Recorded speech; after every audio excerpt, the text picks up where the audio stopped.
What's up, y'all? This is Henry from the PSI Defense Channel coming to you with a quick video. I'm getting this Pepperball TCP together for my friend Robert, and before I delivered it, I wanted to make sure that I did some thorough testing, ran several mags through it, and a quick little overview of what's going on with it. I've got the Grimberg compensator, Comritech fiber optic sights, Mike Lee 16 gram CO2 8-round magazine for the FSC, and you see it has an integrated slip cover. I actually took a Dremel. My Dremel with this bit right here. It's not a bit, but it's like this spongy scratch pad thing, and I ran it over because this has a very high sheen look to it, and as you can see, it's more of a matte finish that matches with the rest of the FSC handle, which I love. So shout out to Dan Sterling who hit me up to this thing. A lot of great uses for this for my less lethal markers. But anyways, fully boom treated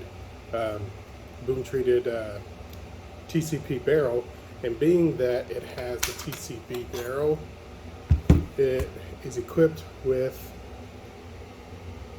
the highly touted metal detents. All right. Metal detents are awesome. It's a superior material. I was test firing this, and when I gassed it up, everything was fine, but it was shooting out two balls at the same time. Multiple balls. Put a different mag in there. As soon as I gassed it up, ball popped out of the breech, or out of the end of the barrel, out of the muzzle, and that was an obvious detent issue. It was surprising to me because the TCP uses metal detents, but I took them out, and this is what I discovered. Here are the detents from the TCP that were malfunctioning. Now, upon inspection, I said, well, it's got a pretty good ramp. When I looked into the barrel, it was sticking through the breech. I don't know if you could see that.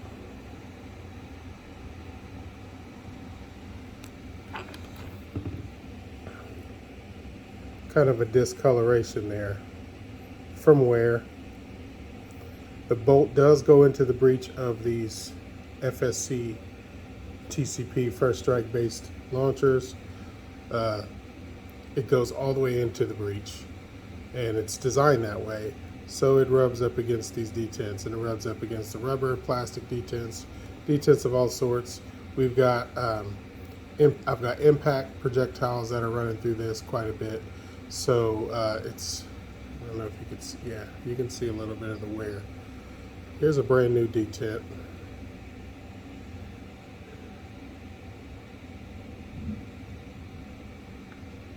Okay.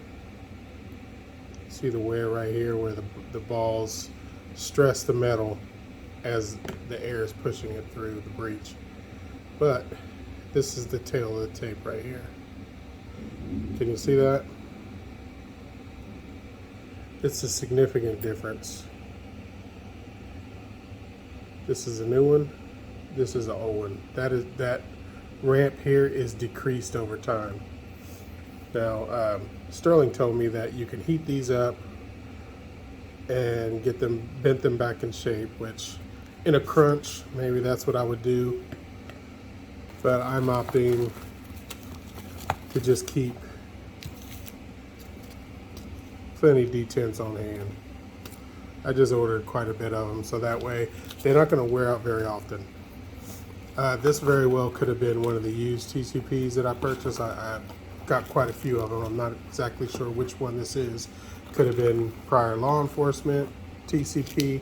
I'm not sure. I went through it, put the SSD PRV delete kit in it.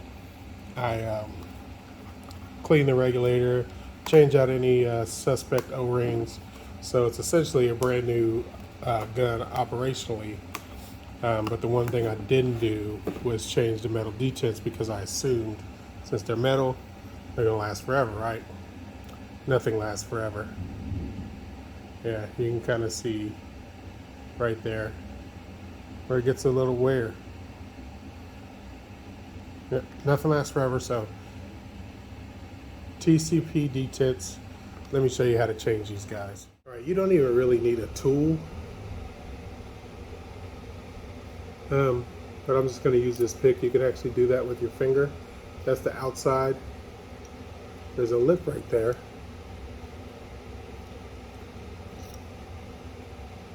Try to get the focus on that. There we go. There's a lip right there. And as you see, you just push up on that and the detect comes right out.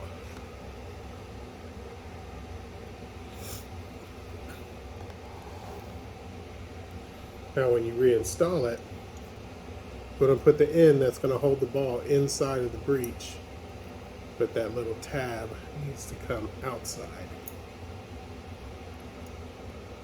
So as you're sliding this through,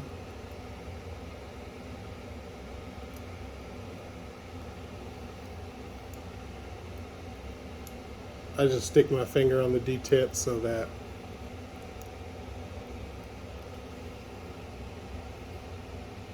see, you push it up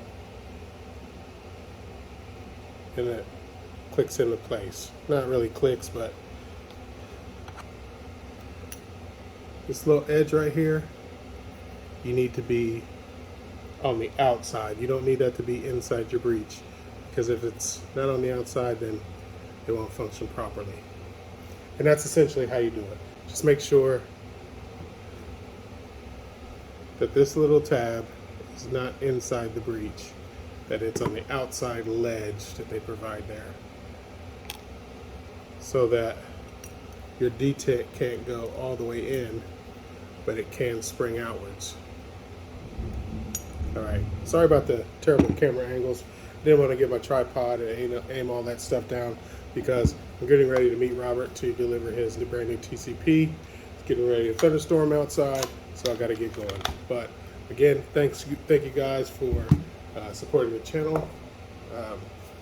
We did make it past the 4th of July, so just as soon as I can gather up all of the entries to my raffle, I'll print them out on a little sliver of paper, fold that up, I'll tumble it up in a hat or a bucket or something, and then randomly draw out on a video. I may even go live for it and select the winners. Make sure you guys meet the criteria, and boom, there we go. We're going to go ahead and give away this beautiful T8.1. Told you guys the specs many times, but somebody's going to get this. I'm going to give away this really awesome tank output pressure gauge. Very useful if you're running HPA. And I'm going to give away the red O bulb. Very dope. Very nice to have.